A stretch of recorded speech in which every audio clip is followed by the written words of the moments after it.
Olá, queridos alunos! Sejam muito bem-vindos para mais uma incrível aula de língua portuguesa com este que vos fala, professor Fernando Gasparetto. Vamos para o objetivo da nossa aula de hoje. Na nossa aula de hoje, nós vamos falar sobre a terceira geração modernista. Literatura, que delícia! Nós vamos trabalhar um conto de Guimarães Rosa. Eu quero, de uma maneira lúdica, prática, que a gente identifique características da terceira geração modernista na obra, na história que é contada no conto de João Guimarães Rosa. Qual conto, Fernando? Já te conto, queridão. Segura aí que eu já conto para você qual é o conto que a gente vai trabalhar. E aí, nesse processo, nós vamos trabalhar então, identificar as características da geração, nós vamos identificar aspectos culturais, ele traz personagens que remetem ao interior do nosso país, vamos identificar aspectos culturais referentes a isso, né? A nossa região, Brasil, tão cheia de cultura, né? Nós vamos identificar isso aqui, e nós vamos falar sobre intertextualidade. Aspectos, toda a literatura traz sempre referência de outros textos literários, ou personagens, ou influências. Quando nós reconhecemos isso, identificamos isso nos textos literários, isso nos ajuda a entender melhor os textos, a literatura e até nós mesmos, porque nós nos reconhecemos nos textos literários. Vamos por uma rápida revisão antes de falar da terceira fase? A revisão rápida. Estamos na terceira geração modernista, isso é porque nós já falamos sobre a primeira e a segunda. Lembra que na primeira geração modernista nós falamos sobre Semana da Arte Moderna? Artistas querendo inovar, fazer uma arte totalmente diferenciada, se independer artisticamente de tudo. Eles são influenciados pelas vanguardas europeias, mas eles se alimentam das influências, mas não reproduzem as influências, eles criam algo novo. Tanto que na época, a maioria do público, na época, não reconhece como arte aquilo que eles fazem. Até eles são vaiados na Semana da Arte Moderna, porque isso aí não é arte. Pois é, mas eles fizeram um trabalho excepcional e revolucionou a nossa arte brasileira. Tá? Na segunda geração modernista, que inicia a partir de 1930, nós temos escritores de diversas regiões do país. E aí nós temos um foco em histórias que acontecem na região nordestina, apresentando ela. Nós temos aí como característica uma prosa social e engajada, mais regionalista. Nós conhecemos o Nordeste e seus problemas, nós vemos o retirante ali sofrendo com a seca, indo para a região litorânea. Nós temos o Jorge Amado apresentando, por exemplo, um problema social em Salvador, os meninos que vivem nas ruas. Nós temos o Érico Veríssimo trazendo a história do sul do país pra gente. Enfim, uma obra com uma qualidade, assim, obras com qualidade excepcionais. E aí nós entramos na terceira geração. Características da terceira geração. Traz inovação? Traz. Mas traz uma retomada também de aspectos clássicos, né? Na forma de fazer poesia, principalmente, uma poesia mais estruturada de acordo com os padrões clássicos. Agora, uma coisa que inova, eles trazem uma nova forma de contar história. E nessa nova forma, há uma mescla de poesia com prosa, prosa com poesia. E nós identificamos isso fortemente na obra de João Guimarães Rosa. E eu vou destacar aqui um conto para vocês, que é o conto chamado... vou contar agora para vocês, hein? A Terceira Margem do Rio. Só o nome do conto já deixa a gente bastante curioso. Por quê? Cara, pensa num rio. Quantas margens tem o rio? 2 margens.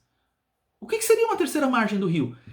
Eu quero que vocês, na atividade que eu vou propor no final da aula, reflitam a respeito disso e tentem identificar metaforicamente qual é o significado, qual será o significado dessa terceira margem do rio. Mas para isso você precisa conhecer a história. Vamos conversar um pouco sobre a história? Qual que é a história da terceira margem do rio? A terceira margem do rio, quem narra é um rapaz que faz parte de uma família. Ele tem mais 2 irmãos, um irmão e uma irmã. Seu pai e sua mãe moram no interior do Brasil. E ele conta, mais especificamente, a história vai girar em torno do seu pai. Por quê? O seu pai, num determinado momento da vida, decide construir uma canoa. E aí, uma canoa curtinha, que só cabe ele, se despede da família, pega a canoa, vai para o rio, que é perto da casa onde eles moram, e fica ali.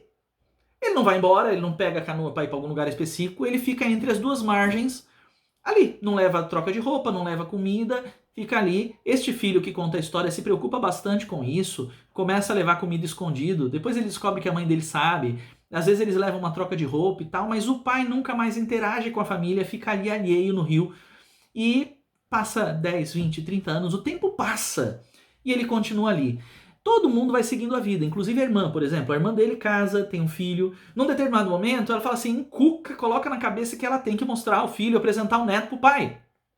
Vai toda a família pra beira do rio, fica lá, levanta o menino. Ó, aqui, pai, seu neto, seu neto. O pai nem dá bola, não interage mais com ele, nem olha pra eles. É como se eles não existissem. Eles ficam chateados e tal, mas seguem com a vida.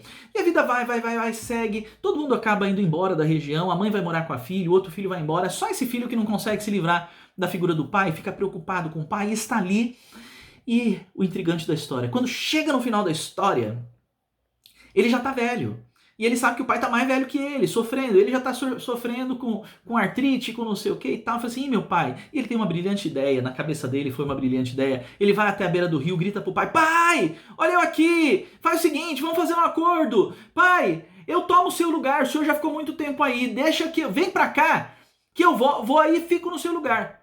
Pela primeira vez em tantos anos, o pai olha como se estivesse olhando na direção dele e começa, ele tem a impressão pelo menos que o pai tá indo na direção dele. Ele fica tão apavorado com isso que ele sai correndo. Ele sai correndo com medo. E a história termina ele falando como ele se sente culpado por causa disso. Para a gente poder trabalhar de uma forma bacana com esse conhecimento, ilustrando essas características, identificando tudo isso, eu quero propor algumas atividades a vocês. Primeiro, aspectos de oralidade. Eu quero que vocês em grupo se organizem, leiam e releiam esse texto, identifiquem as palavras que mostram a linguagem típica do homem do interior do país. Eu quero que vocês identifiquem, tem um personagem que aparece na história, que é um personagem de uma história conhecida mundial. Eu quero que você na leitura identifique quem é. O texto faz intertextualidade com uma história bastante conhecida. E aí eu quero que vocês façam uma comparação entre esse texto e um texto. Você sabia que esse texto foi tão influente, tão importante, que incentivou, influenciou Caetano Veloso a criar uma música chamada A Terceira Margem do Rio? Ouçam a música, vejam o vídeo, identifiquem aspectos e vocês vão me apresentar na próxima aula. Um beijo para vocês, tchau!